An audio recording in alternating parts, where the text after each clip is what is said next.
London is one place where almost everybody from my home country, Nigeria, wants to move to. Do you advise people to come here? I would say yes and I would say no. Yes if you have a plan, but no if there is no concrete plan. I've heard so many things about it. Some are great and some are not so great. So I decided to go spend 30 days in London to kind of like see what the hype is all about. Sometimes the food does not have flavor, not the same as in Africa. It has a lot of opportunities, so it's a blessing to be in the UK. And this video is my honest review about my experience in London.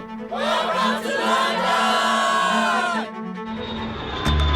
On arrival in London, the first thing I noticed was that everything is so damn expensive. The first hotel I stayed in cost me around £150, and it wasn't even a hotel, it was a hostel. The size of the room was so tiny, like if I stretch my hand, I'll be touching both walls. So after staying here for like 3 days, to cut costs, I decided I need to go and stay with my friend, Tomiwa, who lives in Wembley. Wembley is most popularly known for the Wembley Stadium, which is an arena where a lot of sporting events and also music events happen. Wembley is a highbrow area with a lot of high street shops and apartments. It's been getting increasingly expensive to be in London. I remember when I moved here, to get an apartment, you have to participate in an auction, and then the winner of the auction actually gets the apartment. But recently it's gone worse because the prices of everything, including rent, has gone up significantly. The bidding process has gotten even more aggressive. So if you're not there on time, you lose your apartments.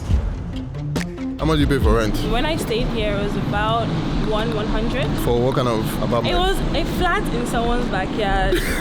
To explore London and to give you guys a much diverse view of the city, I reached out to Poetic Sparkles, who is a friend of mine. She was born in London and has lived in London all her life. And we decided to itemize places to explore in London in one day. First off, let's get some coffee.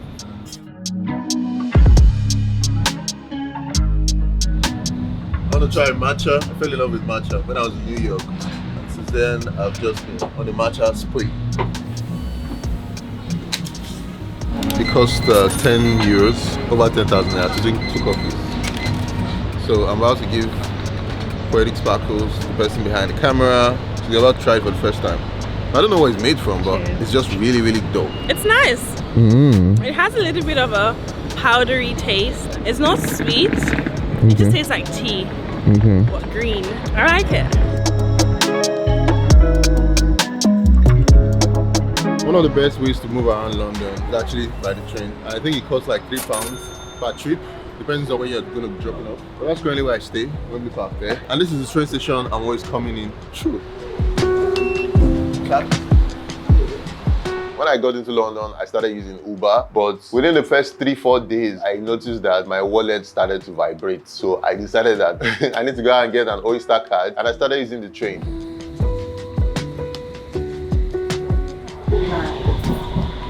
So a train looks like in London.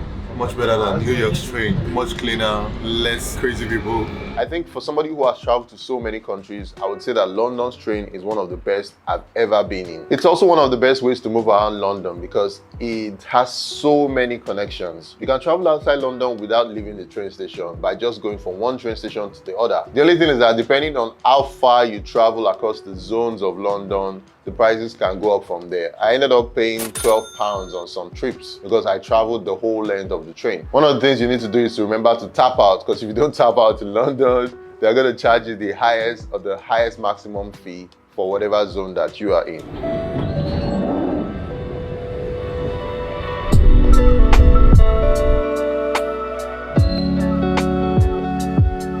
think one of the good things about London is that you can try food from any part of the world. This is Italian food. And we just walked just some meters and we're already trying out. It's like I'm in Italy now, I'm trying Italian food. London has over 16,000 restaurants. Today you might be feeling like you want to eat something from Italy. Oh, Italian food. Tomorrow you can feel like you want to eat something from Africa. You try out something from Africa. Next tomorrow you might feel like you want something from America. You try it out. Your taste buds can stretch as far and as wide as they want. And somebody like me who loves food, sign me up. Guys, after walking around London for a bit, finally found this Caribbean spot here. We're currently alongside River Thames, and this is kind of like a very touristy area that has a lot of stuff that we can actually buy. A meal and a drink for 2 people would cost you around 70 euros at a nice spot like this. Chicken, rice and peas. Our food is here. We got some rice with some pork ribs. And she's having some Barbecue chicken. Ooh, let's dig in.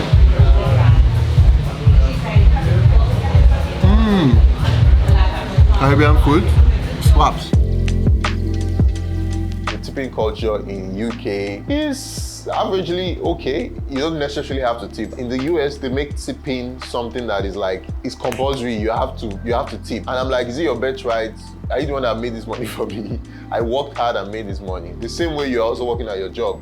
At my job, nobody tips me. So why do I have to tip you? I feel like tipping should be something that should be done based on either maybe the level of professionalism or how good the service was. So I think in London, the tipping service is not, they don't force you to tip. They recommend you tip, but they don't force you to tip.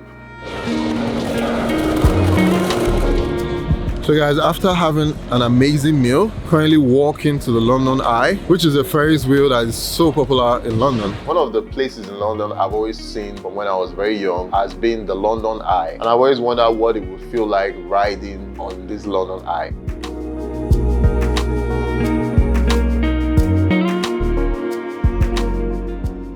Kind of scared though. You scared? Are you scared of heights? No. I am a little bit. Face your fears today. I am.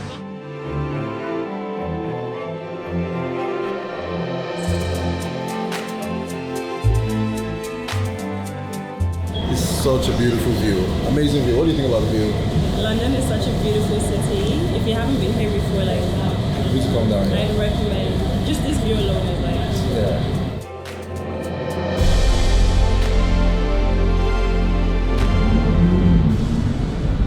In London, you have to walk, and she's leading us. But you know what they say? Don't follow women sometimes, because she especially has a very bad sense of direction. I live in Zone 4 and my office is in Central. I get to do over an hour of walking every morning, well, throughout the day anyways. And that's just to get to the office. So like train, walk, train, and then get to the office. But I think walking for an hour, that's just like on the side beyond the ones that you do intentionally is a good thing for your heart. For me, I actually like it because I stay in Lagos and here it's not a culture. First of all, because it's so sunny and then there are no sidewalks. But in European countries and in places like London, using your legs is the last mile solution. So you constantly have to walk. And I think most of the times I was in Europe, it made me exercise more because walking is a form of exercise. And you get to walk even if you don't want to walk. If you don't have a scooter or if you don't have a bicycle, you just walk. And after a while, you get used to it, which is actually cool because it helps exercise your body. And I think that's also one of the reasons why people in Europe are much more healthier than people in America. Because in America, there's an obesity problem. In Europe, there's no obesity problem because people eat well and they also get to walk a lot.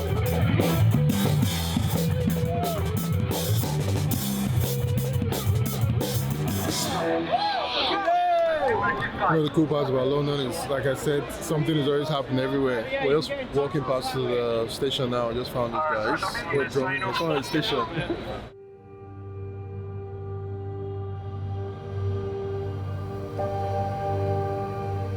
Look at me here just hyping London and saying, oh, London is so clean, London is so clean. And I came to London Bridge and look at the water.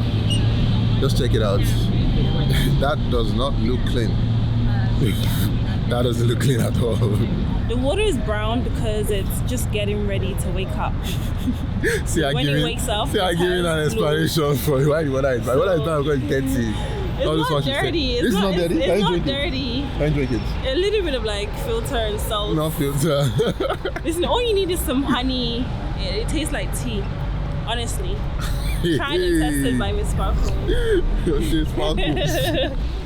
I check out all those locks. Too many locks on this bridge. I think it's kind of like similar to those bridges in other parts of the world where they just put their names. Like people lock their loved ones. This one has a heart on it. And then they throw the key into the river here. Sadly, most of them are broken up by now. Another thing about London that everybody complains about is the weather. The weather in London is usually very grey and depressing, and that's one of the reasons why I don't think I can live in London. I think a large part of the year has this grey weather, and it's something almost everybody in London complains about. Luckily, while I was there, I wasn't there during the period where they had this grey weather. So the weather was mostly summer. The weather was really sunny, which was good, but I understand what it means because I've been to Germany and the weather was grey. When the weather is grey, you know, everything is just moody. You just want to stay indoors. You don't want to go out. You don't see people going out. During this weather, it's like the sun basically just goes on vacation. It's like, I'm out of here, guys, I'm gone. So the weather is just like empty. There's no sun. So sad. Sorry. People that live in London, sorry.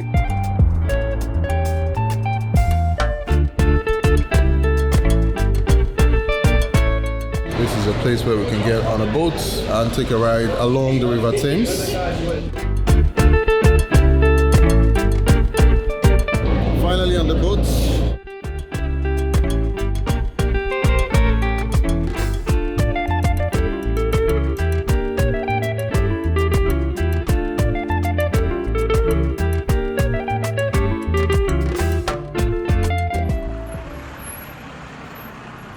Let's talk a little bit about safety. There's this Family Guy cartoon that I always see where Stewie goes to London and they showed first time in London and he got stabbed. There's a lot of crime that happens in London. Guns are not allowed in London, so I think one of the major crimes that happens is people being stabbed. In London, knife crime is up 34% in a year, with more than 13,000 offences. Why do you carry a 15-inch knife?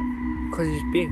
Throughout the time I was in London, I didn't experience any period where I felt unsafe. And I think mostly it's because of the areas that I was staying in. And I think most tourists wouldn't get to experience most of this. As always, you know, wherever it is that you're going to across the world, you just need to stay safe, keep your bags, watch your belongings, just be cautious.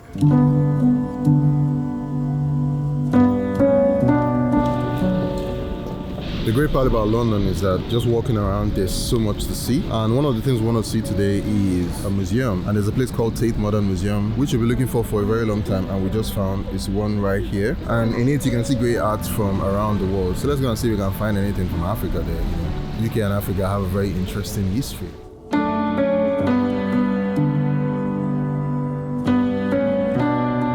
London is known for its museums and all the things that they discovered across the world. And when I say discovered, you know what I mean. Entry is actually free, you don't pay any money, you just go in. If you're somebody who loves art, you can come here to experience a lot of art from across the world. And it's a really nice place to go to. Usually they'll tell you you can't film with your camera, but you know, you gotta do what you gotta do. Apparently, many of all these activities that I engaged in is not something a lot of people in London do. Like, I think there are different activities that are like for tourists and there are different activities that are for people who live there. Because many of my friends that I spoke to who live in London have never been on the London Eye. They've never gone on the boat across the River Thames. They've never done any of all these activities. So I think that's one of the interesting things I saw about people in London. People don't get to experience the touristy activities in their country. But they should actually, because it's your country. If you live in a place, you should get to experience the touristy activities there. Let's go, let's go. London in the house. Yeah. Also, experiencing the community of London was amazing. I think London for me is like, it's kind of like a mini Lagos. Because there was a day I was walking in London and I met over 30 people who knew me. And I'm like, oh wow, I didn't know I was this popular here. So many Nigerians, so many Africans in London. And I think this is one of the best things about London, is the fact that there's so much community here. Like everybody from across the globe is here. Because I was in London, I organized the meetup, met a lot of people, and I made them share their views about London. How expensive is it to live in the UK? Very expensive. So you need to be able to have a good income, because if you do not work, you'll be sleeping with hunger. You have to pay for everything here. You pay for electric bill, gas bill, water. You pay for the police, you pay for the healthcare, you pay for the road. You pay like a mortgage for your house. London is super, super expensive. You know, when your currency is #1 out of the top 3 most popular currencies in the world, which is pounds, euros, and dollars, you know that whatever you're spending, especially if you're coming from Africa, where most of the purchasing power isn't as strong, or if you're coming from Nigeria, where a pound is like 1,200 or something, I don't know, it keeps going up every day, you will know that, yeah, you have to be loaded. So stay in London, especially if you're staying in like the Highbrow area, you need to have a lot of money. Guys, how much does it cost to buy a property in London? This is it. Most of the properties I can see here are starting at £1 million. This is £1.750 million. 43 bedroom. This is 1.8 million. This is 2 million. 2 million for a 3-bedroom in the view of the River Thames. If you want to buy property here, you need to have money. Plenty money. Due to the fact that it's so expensive, there's the bad side of it where it's like there's a big homelessness problem too in London. It's not as visible as the one in New York where you see people on the streets and you see people that they don't have homes. I've seen a lot of videos or documentaries where you see like 15 people living in one tiny apartment or 20 people living in one house, and that's due to the fact that the rent is so expensive. Many people have to now sleep on bunk beds, and yeah, it's not a really cool sight to behold, but when a country or when a city is so expensive, this is part of what happens. This is what you get. People always talk about jackpot, and I've talked about this in a lot of interviews. I've asked a lot of people who either left the UK to come to Nigeria or Africa, or left Nigeria to go to the UK, that what does it feel like living here, and why is everybody running here? I like the stability of the business in the UK. Someone can't come into my office today and shut down this building or knock down this building.